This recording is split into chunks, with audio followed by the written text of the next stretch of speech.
ममता पुन्हा महामंडलेश्वर. ममताचा 4 दिवसात युटर्न.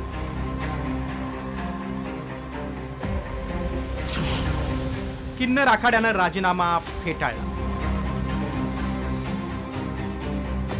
मैंने अपने पद से इस्तीफा दिया, लेकिन उन्होंने वो इस्तीफा नामंजूर कर दिया. अभिनेत्री ममता कुलकर्णीने काय म्हटलंय? आता पुन्हा अवघ्या 2 दिवसात ममता पुन्हा महामंडलेश्वर बनली. आपल्याच भूमिकेपासून ममतानं 2च दिवसात 360 अंशात युटर्न घेतलाय. अभिनेत्री ममता कुलकर्णीला महाकुंभात 24 जानेवारीला किन्नर आखाड्यानं महामंडलेश्वर बनवलं होतं. अभिनेत्री असणारी ममता कुलकर्णी ही यमाई ममता नंदगिरी झाली. पण एका महिलेला महामंडलेश्वर बनवण्यात आल्यानं किन्नर आखाड्यावर आणि आचार्य महामंडलेश्वर लक्ष्मीनारायण त्रिपाठीवर पैसे घेऊन महामंडलेश्वर केल्याचा आरोप झाला. या आरोपांनी व्यथित झालेल्या ममतानं 10 फेब्रुवारीला आपल्या पदाचा राजीनामा देत असल्याचं जाहीर केलं. मैं महामंडलेश्वर यमाई ममता नंदगिरी, मैं इस पोस्ट से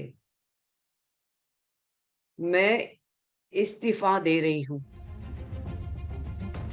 ममतानं भावनेच्या भरात महामंडलेश्वर पद सोडण्याचा निर्णय घेतल्याचं आचार्य महामंडलेश्वर लक्ष्मी त्रिपाठींनी सांगितलं.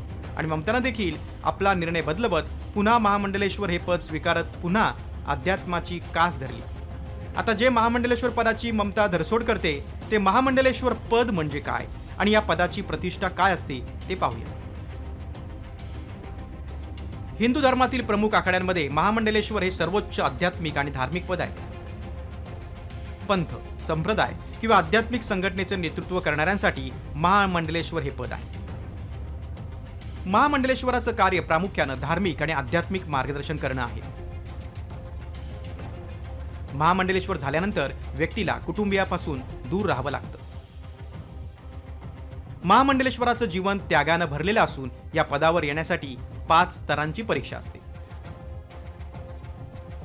आयुष्यभर अनेक गोष्टींचा त्याग करत आणि कडक नियमांचं पालन करणं बंधनकारक आहे. महामंडलेश्वर पद हे वैभवशाली आणि प्रभावी मानलं जातं. या पदाची हिंदू धर्मात निश्चितच प्रतिष्ठा आहे. त्यामुळे एका अभिनेत्रीची या मूडप्रमाणे इतक्या मोठ्या पदाची प्रतिष्ठा पदाला लागणं हे कदापि योग्य नाही. त्यामुळे आता धर्माच्या प्रचारासाठी आणि आखाड्याच्या परंपरा पुढे नेण्यासाठी ममता कशा पद्धतीनं काम करते ते पाहणं महत्त्वाचं ठरणार आहे. ब्युरो रिपोर्ट, साम टीव्ही न्यूज.